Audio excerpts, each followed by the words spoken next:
दर्शक मित्रों, आप જોઈ રહ્યા છો आज का भारत न्यूज। આમ આદમી પાર્ટી પાટણ ભાજપ શાસિત પાટણ નગરપાલિકાની બે જવાબદારી અને અણધડ નીતિઓનો લીધે પાટણ જિલ્લા કોર્ટને અડીને આવેલા અને પાટણ જિલ્લા એસપી ઓફિસથી માત્ર 100 મીટર દૂર અંતરે આવેલા પાટણ નગરપાલિકા નિમિત્તે શ્રમજીવીની આવાસ વિસ્તારની થઈ બદહાલ।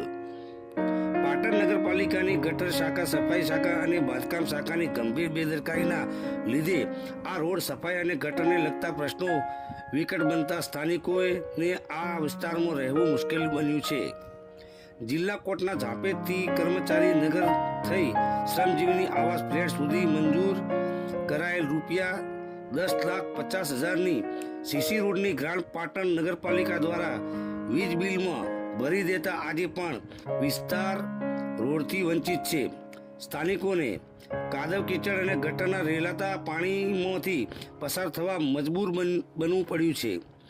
આજે ફોટા અને વિડીયોઝમાં દેખાતા કચરાના ઢગ અને રઝળતા કચરાને જોતા એવું જ લાગી રહ્યું છે કે આ વિસ્તારના વોર્ડ ઇન્સ્પેક્ટર અને સ્થાનિક નગરસેવકો બિલકુલ નીરસ અને નિષ્ક્રિય છે। ગટર શાખાની કામગીરી પણ સવાલ ઉઠાવે છે। સમયસર ગટરોની સફાઈ ન થતા આ ગટરો ચોકઅપ થઈ ગઈ છે, જેના લીધે ચોમાસું હોય કે બિન ચોમાસું ગટરના ગંદા પાણીના લીધે ગટરના ખાબોચિયામાં મચ્છરોના બ્રિગેડ જોવા મળી રહ્યા છે।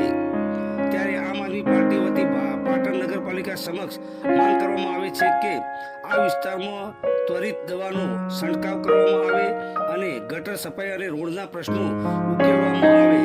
જો ટૂંક સમયમાં આ બાબતે કોઈ નક્કર પગલાં લેવામાં નહીં આવે તો સ્થાનિકોને સાથે રાખીને આ બાબતે ઉગ્ર આંદોલન નગરપાલિકા ખાતે કરવામાં આવશે। બાઇટ સ્વયં સાલ્વી, રિપોર્ટર ઇકબાલ શાહ, आज का भारत न्यूज पाटण। પાટણ શહેરના સૌથી ખદબદતા, સૌથી ગંદકી ભરેલા અને નગરપાલિકાએ જાણે કે જે વિસ્તારને એકદમ તરછોડી મૂક્યો હોય, નગરપાલિકા જાણે કે તેની સાર સંભાળ રાખવાની જ ભૂલી ગઈ હોય એવા વિસ્તાર શ્રમજીવી આવાસ વિસ્તારમાં, શ્રમજીવી ફ્લેટ વિસ્તારમાં આજે આપણે ઊભા છીએ। આ વિસ્તારની અડીને જ પાટણ જિલ્લા કોર્ટ આવેલી છે અને 100 મીટરના અંતરે પાટણ જિલ્લા એસપી ઓફિસ સાહેબની કચેરી આવેલી છે। મિત્રો, નગરપાલિકાની 3 શાખા, બાંધકામ શાખા, ગટર શાખા અને સફાઈ શાખાના બે જવાબદાર તંત્રના કારણે આ વિસ્તાર આજે લોકોને રહેવા લાયક રહ્યો નથી। નરકાગાર સમાન આ વિસ્તાર બની ગયો છે। નગરપાલિકાની બાંધકામ શાખાના 2 રોડ આજે પેન્ડિંગ હોવાના કારણે આ વિસ્તારના લોકોને અહીંયા આવવા જવામાં તકલીફ પડી રહી છે। અહીંયાથી વર્ષો જૂનો ગાયકવાડી રોડ જે પાટણ શહેરના રેલવે ગરનાળાના પ્રથમ ગરનાળે જતો હતો એ બિલ્ડરોના આધારે નગરપાલિકા દ્વારા બંધ કરી દેવામાં આવ્યો અને કામચલાઉ ધોરણે તુલસી હોટલની બાજુમાંથી રસ્તો બનાવવામાં આવ્યો। તુલસી હોટલથી માંડી પાટણ જિલ્લા જે શ્રમજીવી વસાહત છે ત્યાં સુધી રોડ ના બનાવવાના કારણે આજે લોકોને ભારે હાલાકી પડી રહી છે। ફોટો અને વિડીયોમાં તમે જોશો કે લોકોના કપડાં બગડી રહ્યા છે, કાદવ કીચડમાંથી પસાર થવાની ફરજ પડી રહી છે અને રસ્તા પર આજે એકદમ ગંદા ગટરના ખાબોચિયા ભરેલા હોવાના કારણે આજે મચ્છરોના બ્રીડિંગ પણ થઈ ગયા છે। નગરપાલિકાની સફાઈ શાખાના જે વોર્ડ ઇન્સ્પેક્ટર અહીંયા નિમ્યા છે, જાણે કે એ આ વોર્ડમાં વિસ્તારને પોતાનો વિસ્તાર સમજતા નથી એમ જ લાગી રહ્યું છે, કારણ કે વિડીયોમાં દેખી શકશો કે ચારે બાજુ કચરો ફેલાયો છે। અહીંયા રોજે રોજ door to door collection van આવતી જ નહીં હોય કે જાણે કે અહીંયા કોઈ કચરાનો નિકાલ જ ના થતો હોય એ રીતની પરિસ્થિતિ સર્જાઈ છે। સાથોસાથ પાટણ જિલ્લા કોર્ટના ઝાપેથી કર્મચારી નગર થઈ પાટણ જિલ્લા શ્રમજીવી વસાહત સુધી જે રોડ 2 વર્ષથી પેન્ડિંગ છે એ રોડનું પણ કામ ના થયું હોવાને કારણે આજે આ વિસ્તાર ગટરના બેટમાં ફેરવાયો છે।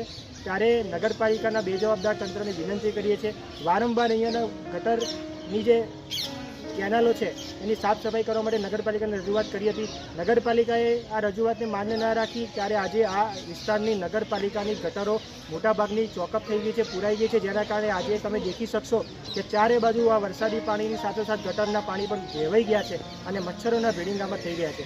ત્યારે નગરપાલિકાને વિનંતી કરીએ છીએ કે આળસમાંથી જાગો, આળસમાંથી ખંખેરો અને અહીંયા પહેલાં તો સૌથી પહેલાં તો દવાનો છંટકાવ કરવામાં આવે, રોડ રસ્તાની વ્યવસ્થા કરવામાં આવે અને ગટરોની સાફ સફાઈ કરી નવી ગટર લઈને નાખવામાં આવી તેવી માંગ છે। ટૂંક સમયમાં જો આ અમારી રજૂઆતોને ધ્યાને રાખી આ અમારી માંગને સ્વીકારવામાં નહીં આવે તો અહીંયાના વિસ્તારના લોકોને સાથે રાખી નગરપાલિકા ખાતે ઉગ્ર આંદોલન કરવામાં આવશે તેવી અમે નગરપાલિકાને જાણ કરીએ છીએ।